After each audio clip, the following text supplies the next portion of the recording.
चुनाव के पहले चरण की वोटिंग से पहले सोनिया गांधी का नीतीश पर अटैक। कहा, सत्ता में रहते हुए मौजूदा सरकार अहंकार में, उनकी कथनी और करनी में अंतर है। फरीदाबाद में दिन दहाड़े एक शख्स ने छात्रा की गोली मारकर की हत्या। गोली लगने से छात्रा की हुई मौत। पुलिस ने दोनों आरोपियों को किया गिरफ्तार। पाकिस्तान में एक हफ्ते में दूसरी बार हुआ बम विस्फोट। कराची के बाद पेशावर में एक मस्जिद में हुआ धमाका। धमाके में 7 से ज्यादा लोगों की मौत, 123 से ज्यादा हुए घायल। और अब एक बड़ी और अहम खबर फरीदाबाद के बल्लभगढ़ इलाके से, जहां अग्रवाल कॉलेज के बाहर परीक्षा देकर लौट रही एक लड़की को दिन दहाड़े एक लड़के ने गोली मार दी और वहां से फरार हो गया। एक सीसीटीवी फुटेज सामने है। इस फुटेज में साफ देखा गया कि एक लड़का पहले गाड़ी में एक लड़की को खींचने की कोशिश करता है। इस दौरान लड़की ने काफी बार बचने की कोशिश की, लेकिन वो बच नहीं पाई। जब गाड़ी के अंदर खींचने में नाकामयाब रहा तो ये शख्स इस लड़की को गोली मारी और वहां से फरार हो।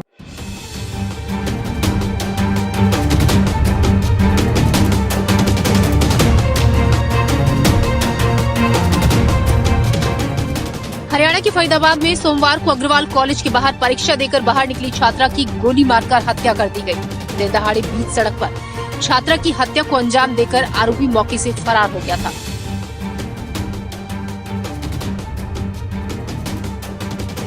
पुलिस ने हत्या के मुख्य आरोपी तौफीक को गिरफ्तार कर लिया है, जबकि दूसरा आरोपी रेहान फरार है, जिसकी पुलिस तलाश कर रही है।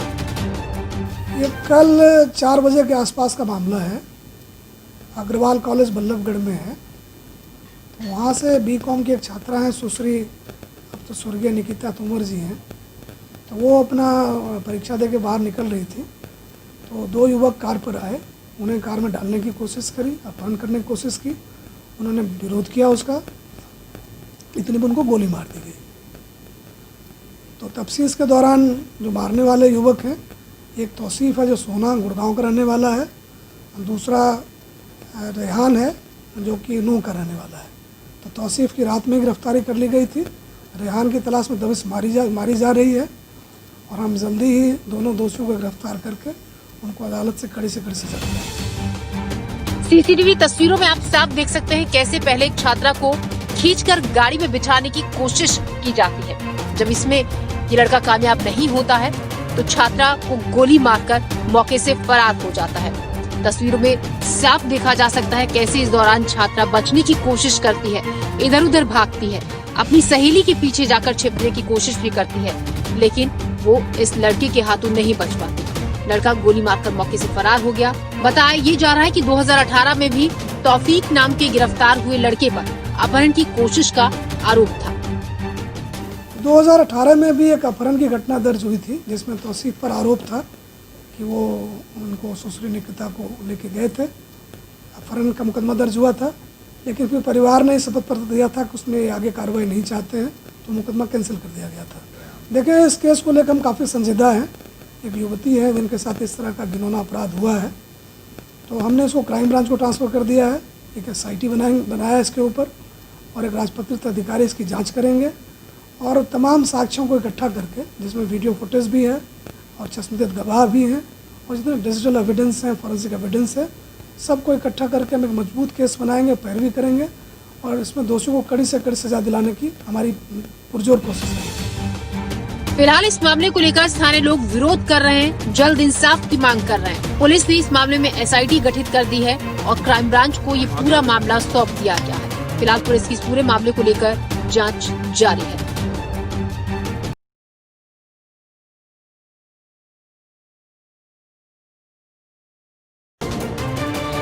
बिहार में वोटिंग से ठीक एक दिन पहले सोनिया गांधी ने एक संदेश जारी किया और संदेश में बिहार की जनता से ये अपील की कि महागठबंधन को जिताएं, उस पर भरोसा रखें। साथ ही सीधे अपने संदेश में सोनिया गांधी ने केंद्र सरकार और बिहार सरकार पर जमकर निशाना साधा।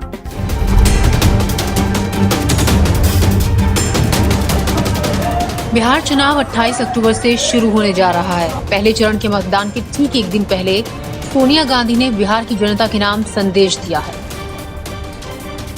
राहुल गांधी ने अपने ट्विटर पर सोनिया गांधी के संदेश को साझा किया है। बिहार के मेरे प्यारे भाइयों और बहनों, बिहार की पवित्र और ऐतिहासिक धरती को मैं नमन करती हूँ। आज बिहार में सत्ता और उसके अहंकार में डूबी सरकार अपने रास्ते से अलग हट गई है। न उनकी करनी अच्छी है न कटनी। मजदूर आज मजबूर है, किसान आज परेशान है, नौजवान आज निराश है। अर्थव्यवस्था की नाजुक स्थिति लोगों के जीवन पर भारी पड़ रही है। धरती के बेटों पर आज गंभीर संकट है। दलितों और महादलितों को बेहाली की कगार पर लाकर छोड़ दिया है। समाज के पिछड़े वर्ग भी इसी बदहाली के शिकार है। बिहार की जनता की आवाज़ कांग्रेस महागठबंधन के साथ है। यही है आज बिहार की पुकार।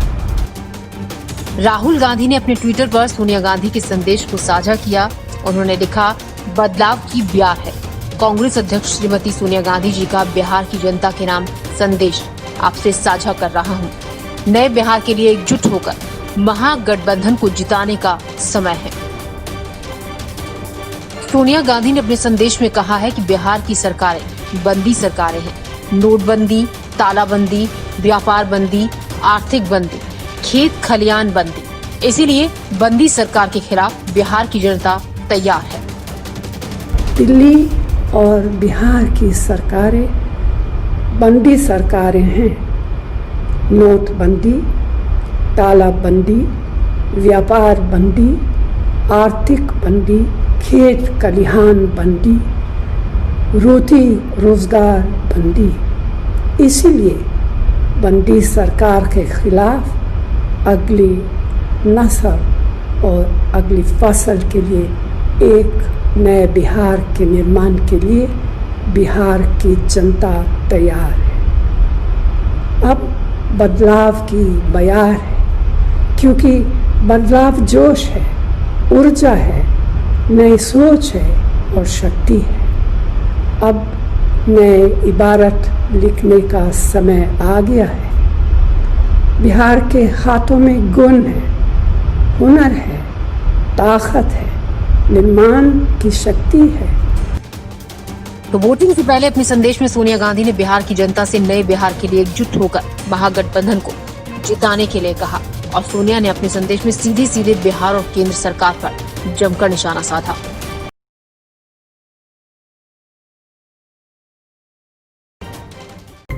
पाकिस्तान के पेशावर में एक मदरसे में जोरदार ब्लास्ट हुआ। इस ब्लास्ट में 7 लोगों की जान चली गई, जबकि 123 से ज्यादा लोग घायल हैं। घायलों में ज्यादातर बच्चे हैं, क्योंकि जिस वक्त ये धमाका वहां पर हुआ, मदरसे में कुरान की क्लास चल रही थी।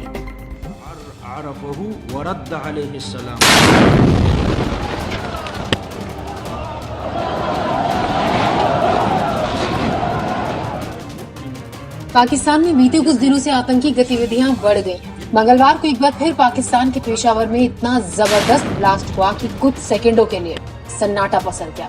ये धमाका पेशावर में डिर कॉलोनी में मंगलवार सुबह एक मदरसे में हुआ। बम धमाके में 7 लोगों की मौत हो गई और 123 से ज्यादा घायल हो गए। जब ये धमाका हुआ तब मदरसे में कुरान की कक्षा चल रही थी। किसी ने विस्फोटक को ले जाकर मदरसे के भीतर रख दिया था और जब तक कोई कुछ समझ पाता तब तक पूरा मदरसा धुआं धुआं हो चुका था। कुरान की कक्षा लेने आए बच्चों के सामान तितर बितर हुए पड़े थे। ब्लास्ट के बाद मदरसे में चारों तरफ चीख पुकार मच गई।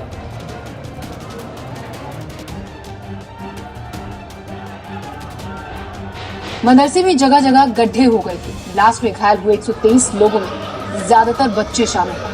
वहीं पाकिस्तान के वजीर आजम ने इस धमाके पर कड़ी निंदा व्यक्त की और घायल हुए लोगों की जल्द स्वस्थ होने की दुआ की। Bureau report, INS TV.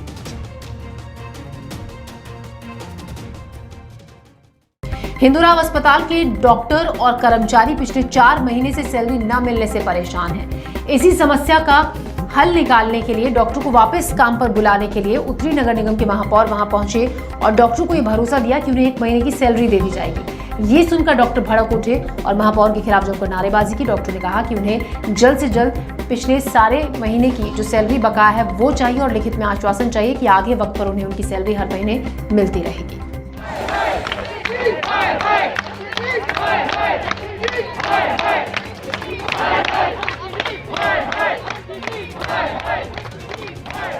Hindu Rao अस्पताल के डॉक्टर्स और दूसरे कर्मचारी सैलरी न मिलने को लेकर परेशान हैं। पिछले 4 महीनों से सैलरी नहीं मिली, जिसके चलते डॉक्टर पिछले कई दिनों से लगातार विरोध प्रदर्शन कर रहे हैं।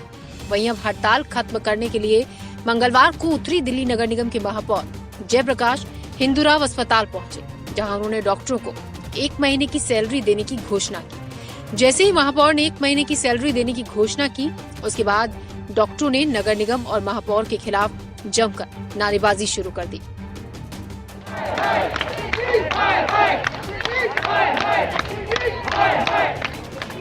मेयर और डॉक्टर के बीच नोकझोंक भी हुई। काफी देर तक महापौर डॉक्टरों को समझाने की कोशिश करते रहे, लेकिन डॉक्टर अपनी मांगों पर अड़े रहे। जिसके बाद महापौर को 2 महीने की बकाया सैलरी देने की घोषणा के बावजूद डॉक्टर हड़ताल खत्म करने को राजी नहीं हुए। जिसके बाद महापौर ने 2 महीने की बकाया सैलरी देने की भी घोषणा की, लेकिन इस सब के बावजूद भी डॉक्टर हड़ताल खत्म करने को राजी नहीं हुए। कल रात को मैं सभी डॉक्टर के साथ बैठ के बात की थी। डॉक्टर ने मेरे को ये कहा था कि हमारे 1 महीने का वेतन इमीडिएट जारी करा लो और 15 दिन में दूसरा वेतन जारी करा लो। हमने इनकी बात मान ली और सुबह की मीटिंग क्या हो रही थी, सभी डॉक्टर्स को सुबह 10 बजे मेयर हाउस में आना था, लेकिन मुझे लगता है कि इसमें कोई राजनीति कर रहा है। अगर डॉक्टर के वेतन की चिंता होती, मरीजों के इलाज की चिंता होती, तो आज ये स्थिति देखने को नहीं आती। जब मैंने senior doctor, junior doctor, paramedical staff, हमारा जितना भी नर्सिस, सबकी सैलरी आज मैं जारी करा रहा हूँ, तो स्ट्राइक वापिस लेनी चाहिए। मेरा काम है सैलरी देना, जो मैं अच्छे से कर रहा हूँ। आज सबके खाते में मैक्सिमम सैलरी 1 से 2 महीने की सैलरी शाम तक जारी करा दूँ। पिछले 4 महीने से सैलरी न मिलने से डॉक्टर समेत दूसरे कर्मचारी हताश और निराश हैं। लेकिन वहीं डॉक्टरों का साफ कहना है कि जब तक हमारी पूरी पिछली बकाया सैलरी नहीं दे दी जाती है, तब तक हम हड़ताल खत्म नहीं करेंगे। इसके साथ ही डॉक्टरों का कहना है कि हमें लिखित में ये आश्वासन भी चाहिए कि आगे हमें सैलरी वक्त पर मिलती रहेगी और हमारा एरियर भी दिया जाएगा। वजह क्या है, ये मेरा काम नहीं है। मुझे जॉब दिया है गवर्नमेंट ने, मेरा काम है मरीज देखना और उनका काम है सैलरी देना। वजह क्या है, ये मेरा काम नहीं है, ये उनका काम है। ये बेटर है आप उनसे पूछिए जो वो नहीं कर पा रहे हैं, और उनके इस गलती की वजह से मुझे सड़क पे आना पड़ रहा है, मुझे स्ट्राइक करनी पड़ रही है। इसके जिम्मेवार वही है। आज वो मुझे 4 महीने की मेरी सैलरी दे दे, मेरे सारे ड्यूज क्लियर कर दे और इसका परमानेंट सोल्यूशन आगे मुझे हर महीने सैलरी मिलती रहे। मुझे यहाँ पे स्ट्राइक करने का कोई शौक नहीं है, मुझे मरीजों को परेशानी में डालने का कोई शौक नहीं। मैं इसके बारे में कुछ नहीं बोलूँगा। मेरा काम है कि मैं मरीज देखूं और उनका काम है कि मुझे सैलरी दे हर महीने। वो कहाँ से अरेंज करेंगे नहीं करेंगे, ये उनका काम है। अगर नहीं कर पा रहे हैं तो बेटर है हमको हैंड ओवर कर देना सेंट्रल गवर्नमेंट को, या जहाँ भी वो सुटेबल समझे, ये वो बेटर जानते हैं। मेरा काम है मरीज देखना और उनका काम है मुझे हर महीने सैलरी देना। उनकी इस गलती की वजह से मैं सड़क पे नहीं आऊँगा और मरीजों को परेशान नहीं होने दूंगा आगे। सर इसलिए अब मैं बिल्कुल ठान चुका हूं कि जब तक इसका परमानेंट सॉल्यूशन नहीं मिलेगा, हमारे सारे डॉक्टर जो हैं स्ट्राइक फॉलो नहीं करेंगे। एक और हिंदूराव अस्पताल के डॉक्टरों की हड़ताल जारी है, तो वहीं दूसरी तरफ कस्तूरबा गांधी अस्पताल के डॉक्टरों ने भी वेतन न मिलने को लेकर मोर्चा खोल रखा है और पिछले 14 अक्टूबर से हड़ताल पर है। बहरहाल सैलरी न मिलने से डॉक्टर तो परेशान है ही, साथ ही अस्पताल की सेवाएं ठप होने के चलते मरीजों को भी खासी परेशानियों का सामना करना पड़ रहा है।